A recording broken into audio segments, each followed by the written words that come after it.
आज भारतीय न्यायपालिका ने एक ऐसी तस्वीर देखी जो दशकों तक याद रखी जाएगी। सुप्रीम कोर्ट का कोर्ट रूम नंबर 1 उस समय इतिहास का हिस्सा बन गया जब पश्चिम बंगाल की मुख्यमंत्री ममता बनर्जी काले कोट और सफेद साड़ी में एक वकील के रूप में चीफ जस्टिस सूर्यकांत के सामने खड़ी हुई।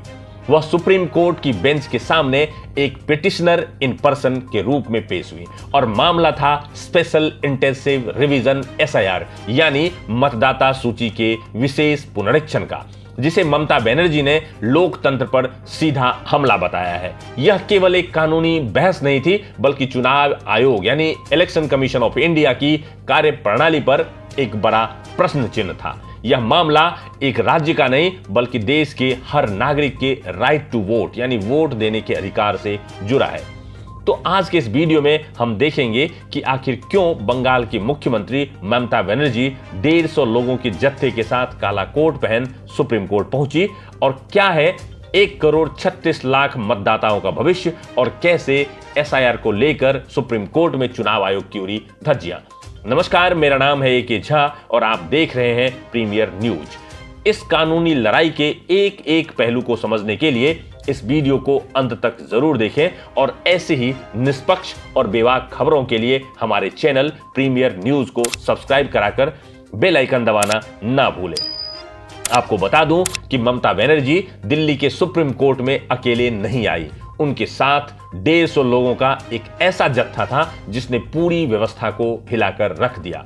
इसमें से 50 ऐसे लोग थे जिन्हें चुनाव आयोग की लिस्ट में मृत घोषित कर दिया गया था, लेकिन वो आज कोर्ट के बाहर अपनी मौजूदगी का सबूत देने खड़े थे। बाकी 100 ऐसे लोग उन परिवारों से थे जिन्होंने दावा किया कि स्पेशल इंटेंसिव रिवीजन की प्रताड़ना और अंतहीन लाइनों में लगने के कारण उनके परिजनों की मौत हो गई।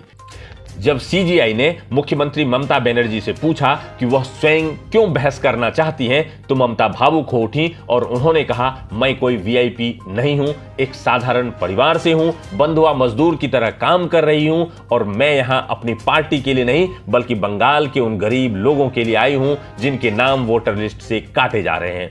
उन्होंने आरोप लगाया कि शादी के बाद सरनेम बदलने वाली महिलाओं और माइग्रेंट वर्कर्स को जानबूझकर निशाना बनाया जा रहा है। और बहस की शुरुआत में ही एक बड़ा सवाल खड़ा होता है, क्यों चुनाव से ठीक पहले पश्चिम बंगाल को ही स्पेशल रिवीजन के लिए चुना गया। ममता बनर्जी ने दलील दी कि हर जगह से रास्ता बंद हो जाता है और न्याय बंद दरवाजों के पीछे रोने लगता है, तब एक नागरिक को खुद अदालत आना पड़ता है। और उन्होंने चुनाव आयोग को व्हाट्सएप कमीशन तक कह डाला, जो उनके अनुसार बिना किसी ठोस आधार के निर्देश जारी कर रहा है।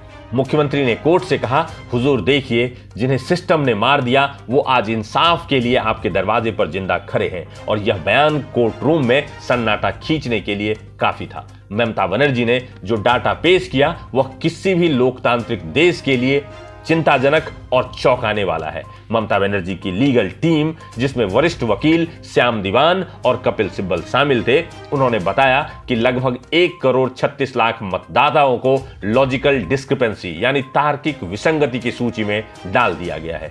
आंकड़ों के अनुसार लगभग 32 लाख मतदाता अनमैप्ड हैं जिनका भविष्य खतरे में है।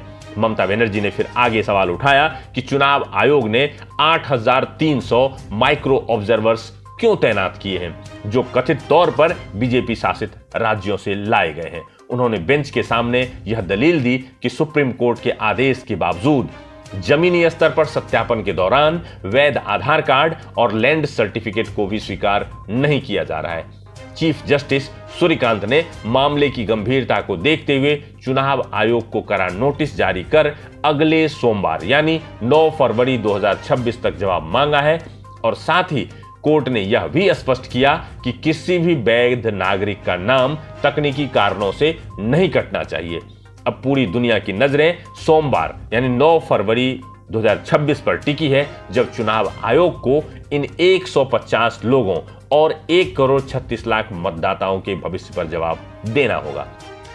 यहां सबसे बड़ा संदेहास्पद पहलू यह है कि स्पेशल इंटेंसिव रिवीजन यानी एसआईआर की यह प्रक्रिया केवल पश्चिम बंगाल, तमिलनाडु और केरल जैसे विपक्ष शासित राज्यों में ही क्यों हो रही है। ममता बनर्जी ने कड़ा सवाल पूछा कि असम में यह प्रक्रिया क्यों नहीं की गई। क्या चुनाव आयोग ने किसी खास स्क्रिप्ट पर काम कर रही है।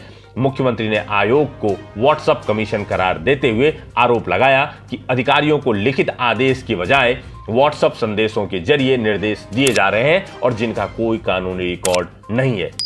तो इस खबर पर आपकी क्या राय है, कमेंट करके जरूर बताएं और देश दुनिया की बड़ी और अहम खबरों से जुड़े रहने के लिए देखते रहिए प्रीमियर न्यूज। धन्यवाद।